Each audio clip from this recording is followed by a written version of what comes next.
Hello అండి. మనం blouses ఎంత బాగా కుట్టినా నెక్ అనేది పర్ఫెక్ట్‌గా కుట్టుకోవాలి కదా! ఎందుకంటే నెక్ రౌండ్ ఖచ్చితంగా అందంగా ఉండాలి. నెక్ రౌండ్ చాలా ఈజీగా కుట్టుకోవచ్చు. మనం సింపుల్‌గా ఎలా కుట్టుకోవచ్చు అనేది వీడియోలో చూపిస్తాను. దానికైతే ఫస్ట్ మనము ఇలా క్రాస్ పీసెస్ తీసుకోవాలి. క్రాస్ పీసెస్ అంటే మనం బ్లౌజ్ కుట్టేటప్పుడు లైనింగ్ పీస్ ఉంటుంది కదా! అందులోంచి తీసుకోవచ్చనమాట.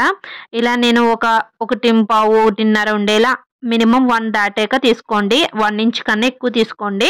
అప్పుడు మనకి ఫోల్డింగ్ చేసినప్పుడు అది ఫ్యాబ్రిక్ సరిపోతుందనమాట. 1.25, 1.5 అలా తీసుకుంటే సరిపోతుంది. ఇలా తీసుకున్న క్రాస్ పీసెస్ ఉంటాయి కదా! వీటినన్నిటిని మనము జాయిన్ చేసుకోవాలి. ఎందుకంటే మనకి ఒకటే సింగిల్ పీస్‌లో అయితే ఉండవు. మనం ఒక 4, 5 తీసుకుంటాము. మన బ్లౌజ్ సైజ్ బట్టి మనం తీసుకునే పీసెస్ యొక్క లెంగ్త్‌ని బట్టి తీసుకుంటాము. కాబట్టి వీటన్నిటిని జాయిన్ చేసుకోవాలి.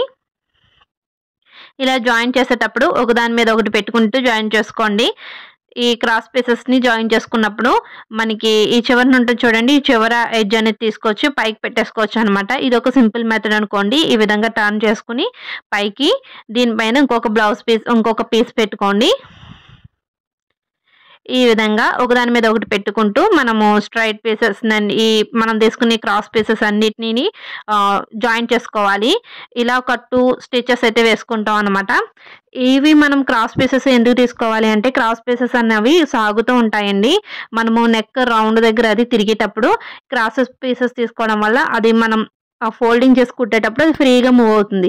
అలా కాకుండా మీరు స్ట్రెయిట్ పీస్ తీసుకొని స్ట్రెయిట్‌గా ఉన్న పీస్‌లోంచి ఈ పీసెస్ తీసుకున్నట్లయితే అవి మనము కొంచెం ఫ్రిల్ పెట్టుకోవాలనమాట. దాంతో కూడా కుట్టొచ్చు. కాకపోతే ఫ్రిల్స్ పెట్టుకుంటే కుట్టాలి. దానికన్నా ఇది సింపుల్ కాబట్టి మీరు క్రాస్ పీసెస్ తీసుకోండి. ఈ విధంగా రౌండ్ నెక్ కోసము. మనం స్క్వేర్ నెక్ అయితే స్ట్రెయిట్ పీస్‌తో ఈజీగా చేసేసుకోవచ్చనమాట. ఈ విధంగా మొత్తం అన్నీ జాయిన్ చేశాక నేను ఎక్కువ ఖర్చుంటే ఇలా పీస్ దగ్గర ఎండ్‌లో తీసేసుకుంటున్నాననమాట.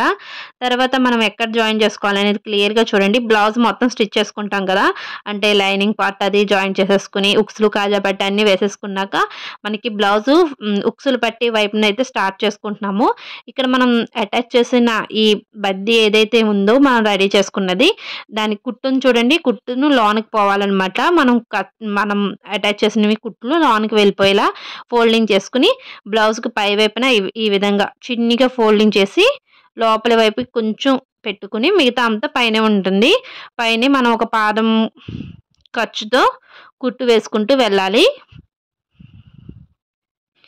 చూడండి ఈ పాదం ఖర్చు వేశాక దీన్ని మళ్ళీ టర్న్ చేసుకోవాలి. అలా ఎండ్ వరకు కుట్టేసుకోవడమే. మనం పై వైపున పెట్టుకొని మనం కుట్టింది ఉంటుంది కదా! లోపలికి ఫోల్డింగ్ చేసింది దాన్ని ఇలా పైకి తిరిగి తీసుకుని పైన ఒక స్టిచ్ వేసుకోవాలనమాట. మనం ఇటు ఉక్సులు పట్టీ దగ్గర ఎలా ఫోల్డింగ్ చేసుకుంటామో అటు కూడా సేమ్ అదే విధంగా వస్తుంది.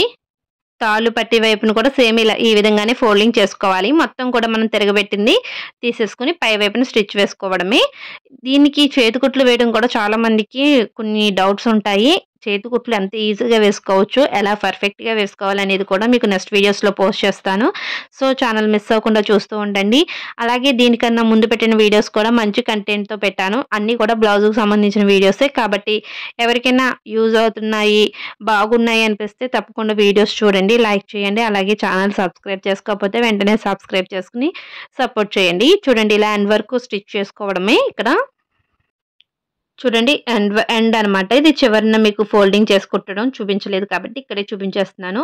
ఈ విధంగా దాన్ని కూడా తీసుకొని మనము ఫోల్డింగ్ చేసుకోవాలనమాట. కుట్టేసుకోవాలి పై వైపున. తర్వాత ఇదంతా కూడా మనం చేతి కుట్లు వేసుకోవడమే. ఇక్కడ చేతి కుట్లు వేసుకునేటప్పుడు చక్కగా మనం చేతి కుట్లు వేయడంలో కూడా బ్లౌజ్ అందం అనేది తేలుతుందండి. కాబట్టి ఎలా ఫినిషింగ్ బాగుండాలనేది చాలా చిన్ని టిప్లు యూజ్ చేసుకుంటూ కుట్టుకోవచ్చు. అవన్నీ కూడా నెక్స్ట్ వీడియోలో మీకు క్లియర్‌గా చూపిస్తున్నాను. ఆ వీడియోస్ పోస్ట్ చేస్తాను. చూడండి, ఫాలో అవుతూ ఉండండి.